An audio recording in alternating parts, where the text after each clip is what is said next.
भविष्य में जब जब ऐसा होगा, अनुचित किए बिना पुत्र अकारण संकट में आएगा, तब तब उसकी माता अपने संपूर्ण सामर्थ्य से उसकी सहायता करेगी।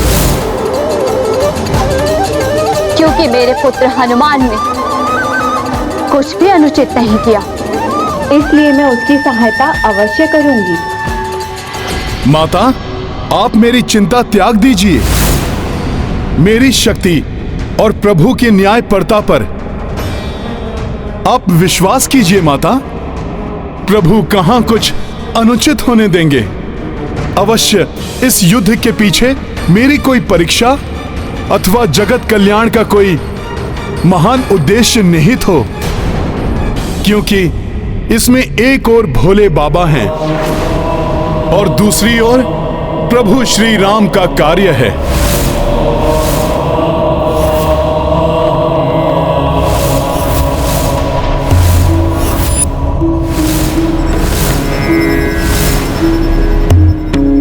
हाँ देवी, संसार में हनुमान और श्री राम की महिमा को और उजागर करने के लिए अति आवश्यक है ये युद्ध।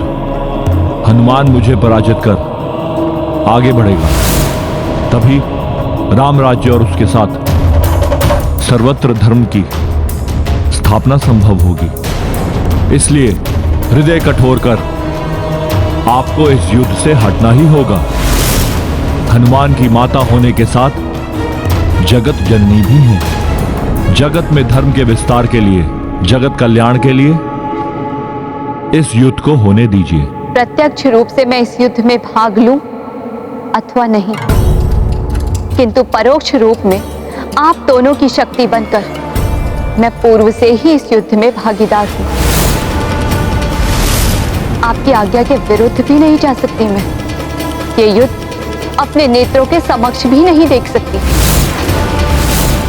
इसलिए मैं अपने नेत्र बंद रखूंगी जब तक ये युद्ध निर्णायक ना हो जाए। किंतु कोई ऐसा अनिष्ट ना हो जिसे मैं सहन ना कर पाऊं।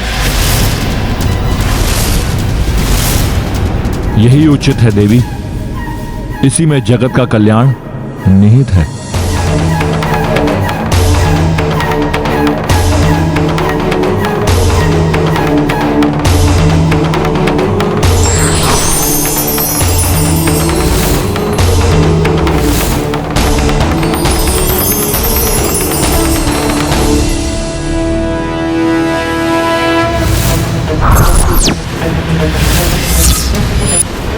प्रभु, माता के आशीर्वाद स्वरूप उनके द्वारा दिए गए इस खड़क के साथ आपसे युद्ध करने के लिए मैं प्रस्तुत हूं।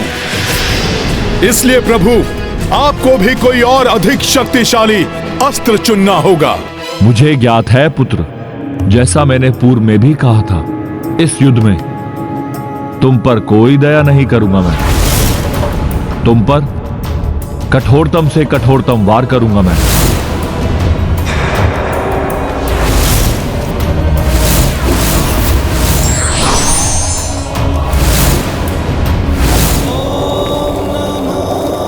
चंद्रहास।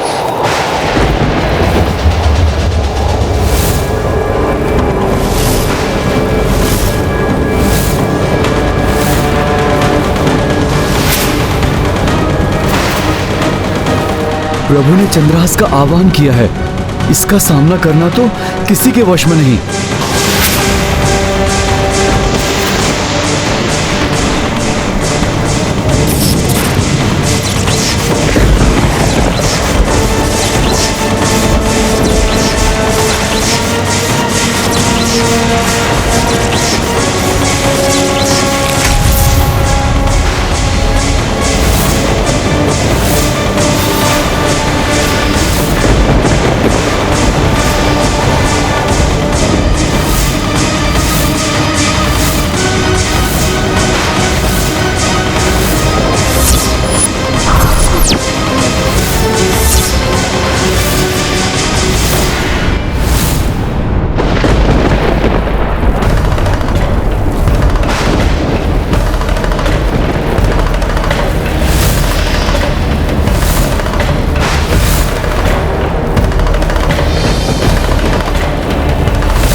माता को दिए गए वचन के अनुसार प्रभु और हनुमान इस युद्ध को सृष्टि से दूर ले जा रहे हैं, जिससे इस महायुद्ध का किंचित प्रभाव भी सृष्टि पर ना पड़े।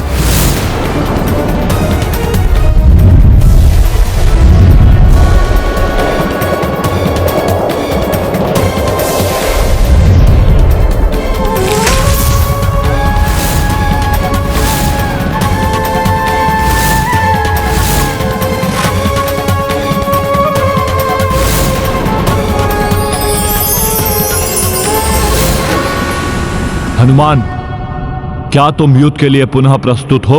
रामकाज की सफलता के लिए मुझे यह युद्ध करना ही होगा प्रभु।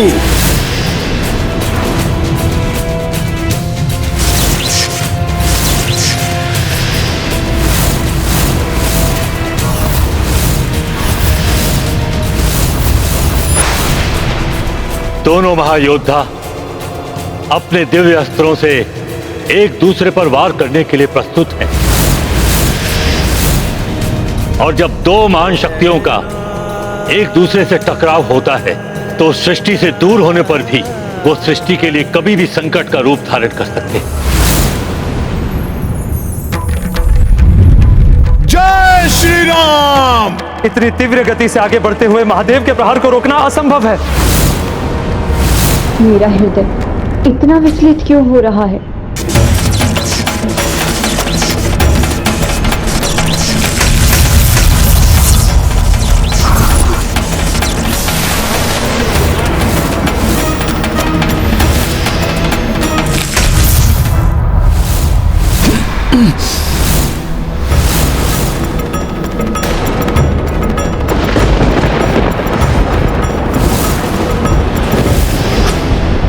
प्रथम प्रहार से ही सृष्टि कंपित हो उठी तो ज्ञात नहीं आगे क्या होने वाला है।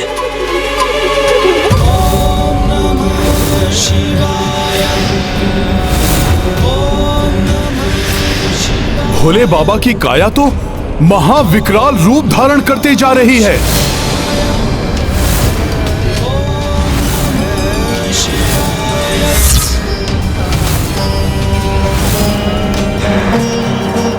महादेव का ऐसा रूप कदाचित सृष्टि में कभी किसी ने नहीं देखा होगा। न जाने क्या होने वाला है।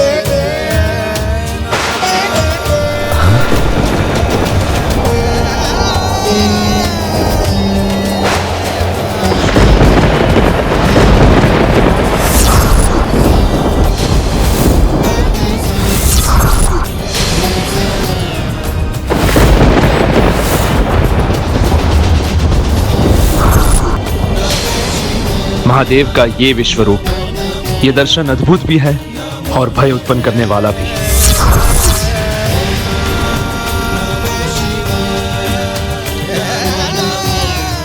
नमन भोले बाबा,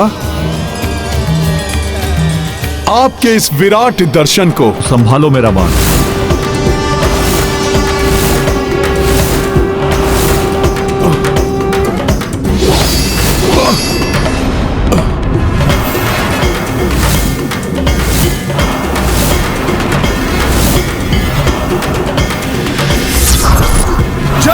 श्री राम।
प्रहार तो भोले बाबा बहुत ही भीषण कर रहे हैं, किंतु न जाने क्यों मुझे इन प्रहारों में शत्रु भाव का आभास ही नहीं हो रहा है।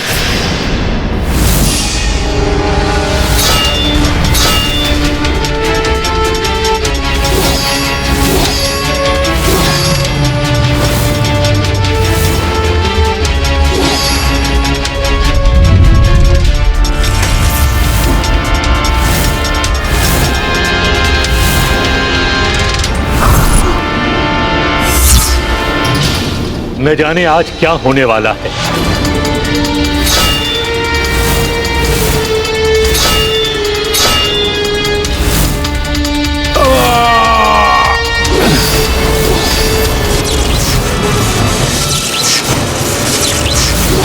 पुत्र हनुमान!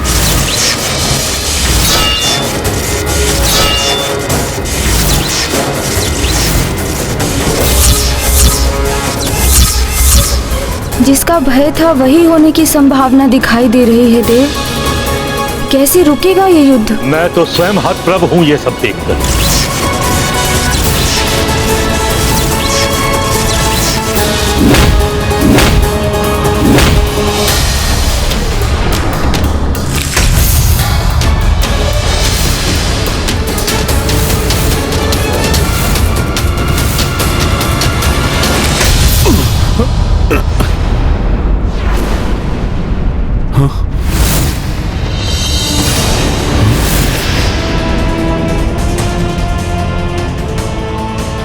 ये क्या? आकाश गंगा में पहुंचते ही मेरी देह का आकार एवं मेरी शक्ति क्षीण कैसे होने लगी? नहीं नहीं, मुझे अपनी शक्ति बढ़ानी ही होगी।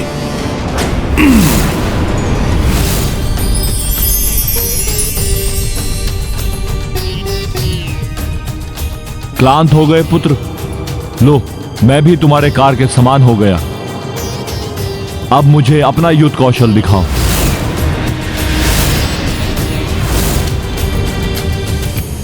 युद्ध कौशल तो दिखाऊं भोले बाबा, किंतु मैं देख रहा हूं कि आपके पीछे दूर दिखाई दे रही पृथ्वी में कंपन हो रहा है।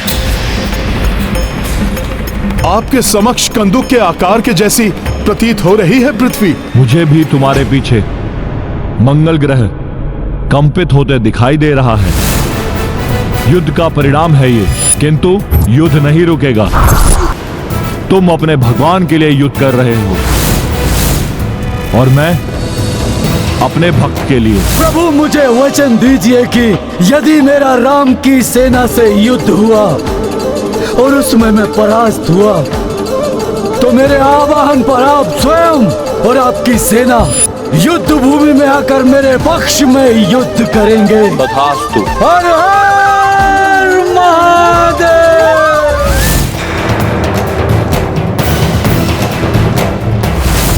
हनुमान, इसे युद्ध की प्रतियोगिता समझने की भूल ना करो। वार करो और दिखाओ अपना वास्तविक बल। युद्ध का दिखावा करके मुझे निराश मत करना। उचित है भोले बाबा। युद्ध की कलाएं तो आप ही से सीखी है मैंने।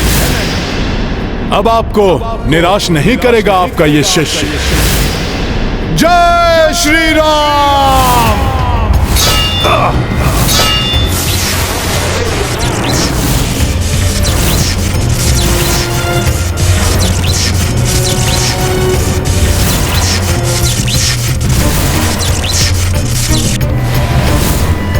महाशक्तियों के ये प्रचंड घात प्रतिघात, इसे शीघ्र ही नहीं रोका गया तो असमय ही प्रलय की स्थिति उत्पन्न हो जाएगी।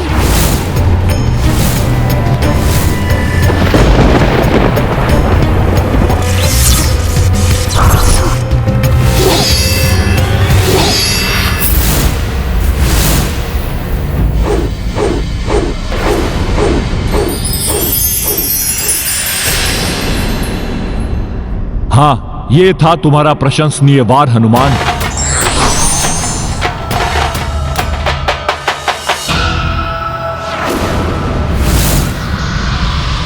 प्रभु की दिव्य खड़ग का टूटा हुआ भाग तो पृथ्वी की ओर बढ़ रहा है। पृथ्वी पर विनाश मचा देगा ये। पृथ्वी को दो भागों में विभक्त कर देगा ये।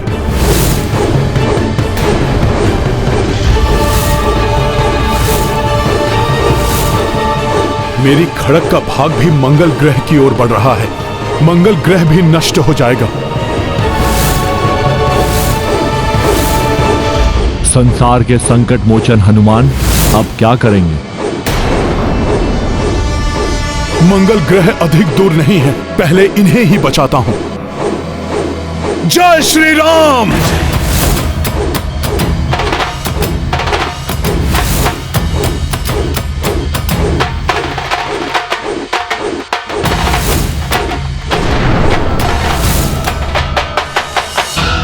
मेरी खड़क का भाग तो पृथ्वी के निकट पहुंच गया है। मैं अभी इसे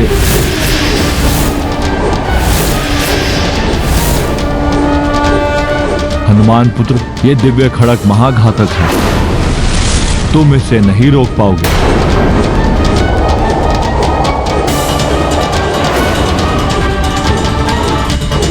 प्रतीत होता है कि हनुमान चंद्रहास तक नहीं पहुंच पाएंगे,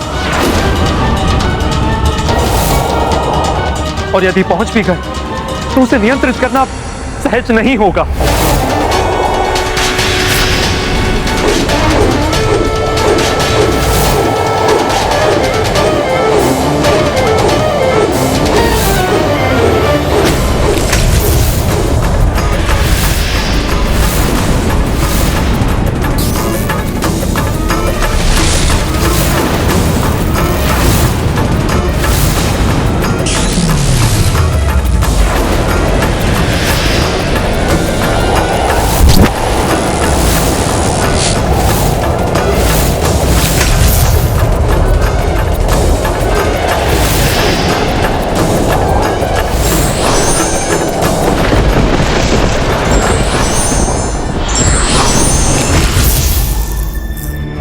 हनुमान, पृथ्वीलोक और मंगल ग्रह को संकट से बचाकर तुमने सृष्टि पर उपकार किया है। सत्य में ही संकट मोचन हो तुम। किंतु हमारे बीच जो युद्ध होगा वो तुम्हारे युद्ध कौशल के अनुरूप ही होगा। अब महादेव किस प्रकार के युद्ध के लिए कह रहे हैं? हनुमान, स्वयं को नियंत्रित करो पुत्र। चंद्रहास को तो रोक लिया है हनुमान ने, किंतु यदि हनुमान स्वयं पृथ्वी से टकराए तो अनर्थ हो जाएगा। प्रभु से युद्ध करने चले थे तो भुगतो उसका परिणाम। पृथ्वी से टकरा के टुकड़े टुकड़े हो जाओगे हनुमान।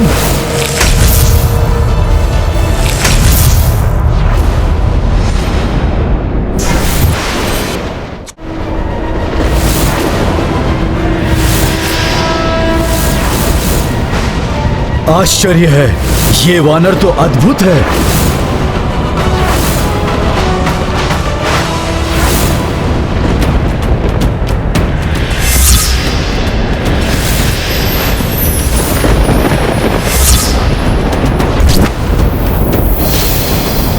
भोले बाबा के हाथ में गदा। उठो हनुमान, गदा युद्ध सबसे अधिक प्रिय है ना तुम्हें? गदा युद्ध में तो मुझे परास्त कर दो, अन्यथा राम काज अपूर्ण रह जाएगा। अश्व बंधी बना रह जाएगा। अश्वमेघ यज्ञ की अग्नि भी ठंडी पड़ जाएगी। मेरी गदा का प्रणाम स्वीकार करें गुरुदेव। भोले बाबा, जब से आपसे युद्ध कला का प्रशिक्षण लिया है तब से गदा हो या कोई अन्य अस्त्र, हर अस्त्र में दक्षता प्राप्त हो गई है मुझे। तो फिर मात्र बात से नहीं, युद्ध कौशल से इसका प्रमाण दो। ऐसा ही होगा गुरुदेव।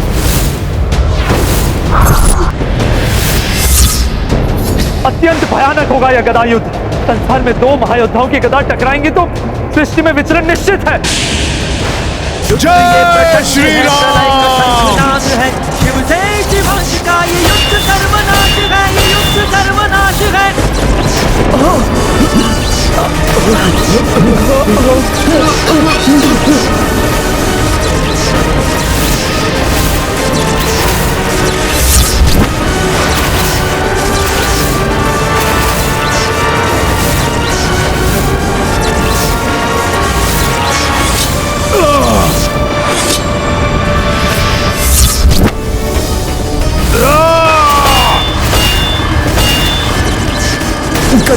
ये भीषण टंकार। ये ध्वनि तो कानों को भेद रही है। पर ब्रह्मा की शक्ति है शिव शंकर, पर हनुमान भी उन्हीं के अंश है। इन ब्रह्म शक्तियों की गदाओं के टकराने से ब्रह्मांड को भी विचलित करने वाला ब्रह्मनाद उत्पन्न हो रहा है।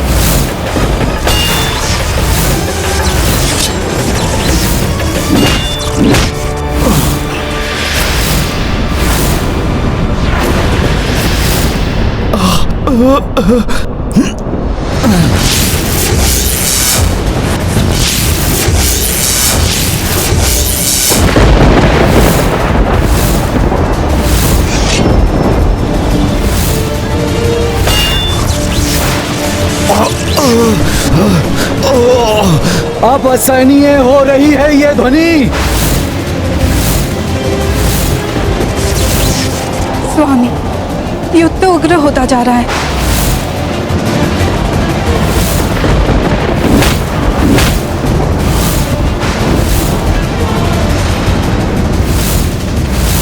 जब भी दो महान शक्तियां आपस में टकराती हैं तो महाविनाश होता ही है।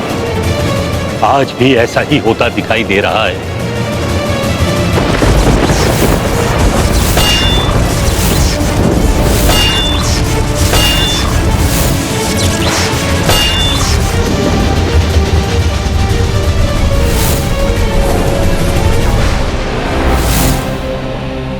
देवी पार्वती, सारा ब्रह्मांड कंपित हो रहा है। आपका हृदय भी कांप रहा होगा। माँ के हृदय की व्यथा एक नारी ही जान सकती है। देव, आप तो जगत के पालनहार हैं। सारी सृष्टि विचलित हो रही है।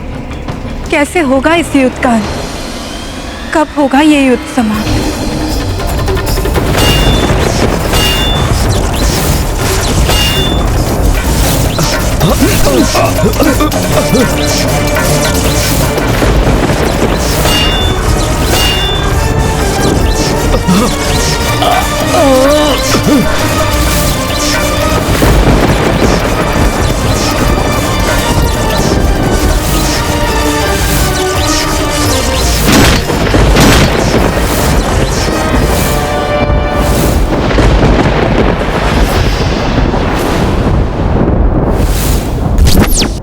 हनुमान, क्या मैंने तुम्हें यही शिक्षा दी थी? कोई भी परिस्थिति उत्पन्न हो, किंतु योद्धा के लिए क्षण भी ध्यान, धैर्य और संयम खोने का अर्थ है पराजय। क्या तुम भी परास्त होना चाहते हो? भोले बाबा, गुरुदेव से पराजय भी मेरे लिए आशीर्वाद है, किंतु आज पराजय का अर्थ है मेरे प्रभु के काज में असफलता, और राम काज को ये हनुमान कदापि असफल नहीं होने देगा। फिर क्यों युद्ध से तुम्हारा ध्यान भटक रहा है हनुमान?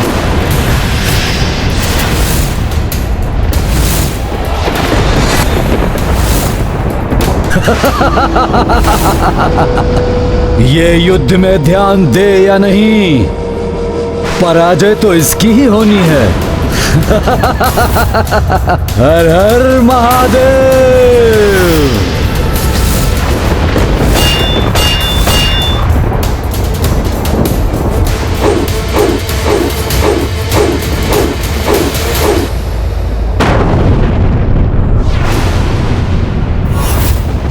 पुनः एकाग्रता खो दी तुमने हनुमान, इसलिए अपनी गदा खो बैठे। गुरुदेव की संगति हो या विसंगति, परिणाम तो कल्याणकारी ही होता है। अच्छा ही हुआ, अन्यथा गदाओं की टंकार सभी को विचलित कर रही थी। सैनिक भी पीड़ित हो रहे थे। धर्म युद्ध में ऐसे बलिदान देने पड़ते हैं हनुमान। ऐसी ही पीड़ा एक साधारण सैनिक को योद्धा बनाती है। तुम्हारे भीतर जो योद्धा है उसे जागृत करो हनुमान, और समाप्त कर दो इस युद्ध को, अन्यथा मैं समाप्त कर दूंगा इस युद्ध को।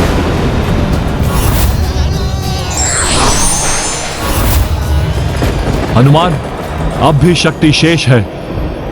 तो आओ मल युद्ध करो मुझसे।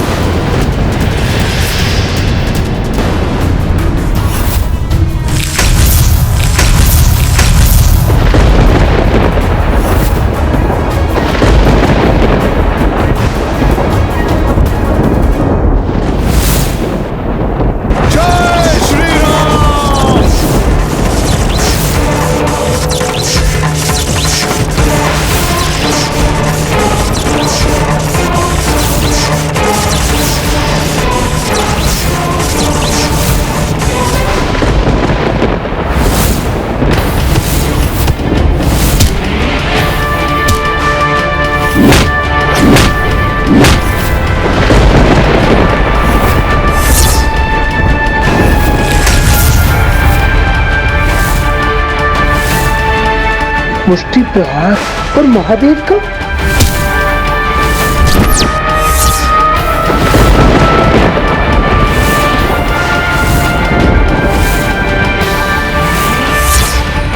हनुमान तो मल्लयुद्ध के महावीर हैं। महादेव के पांव को अपनी पकड़ में ले लिया है।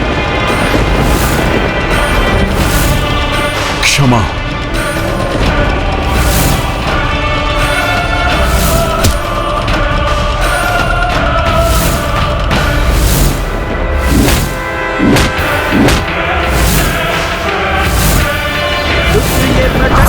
प्रलय का शंखनाद है, शिव से शिवांश का ये युद्ध सर्वनाश है, ये युद्ध सर्वनाश है।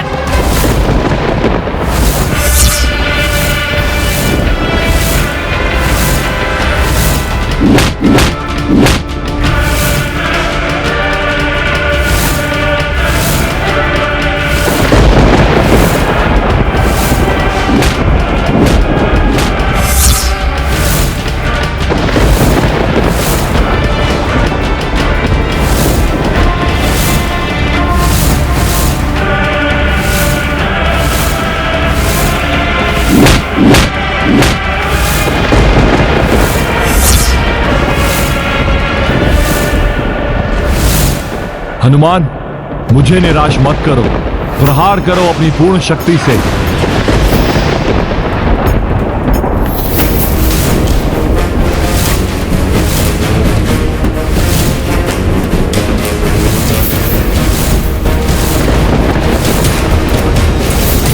बहुत ही अद्भुत है ये मल्ल युद्ध।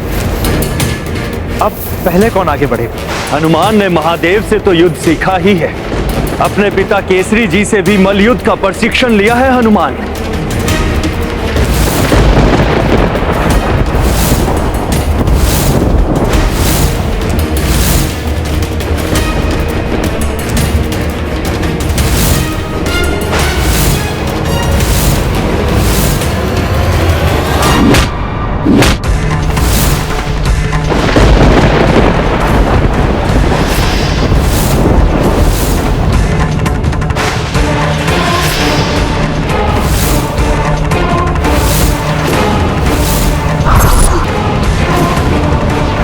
प्रभु,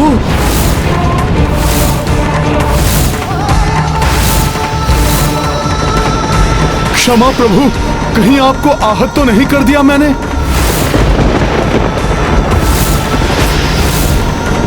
ये क्या, शिव जी पर ऐसा भीषण प्रहार? हनुमान को नहीं करना चाहिए था ऐसा। ये क्या कर दिया हनुमान ने? यदि महादेव का क्रोध जागृत हो गया और उन्होंने अपना तृतीय नेत्र खोल दिया तो?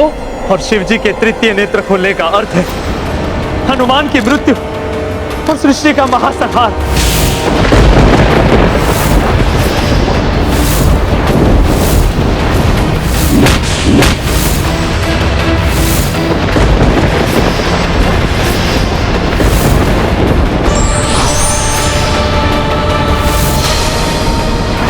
युद्ध विजय प्राप्ति की भावना से किया जाता है। विरोधी चाहे कोई अपना ही क्यों ना हो, कोई भी प्रहार विफल नहीं होना चाहिए।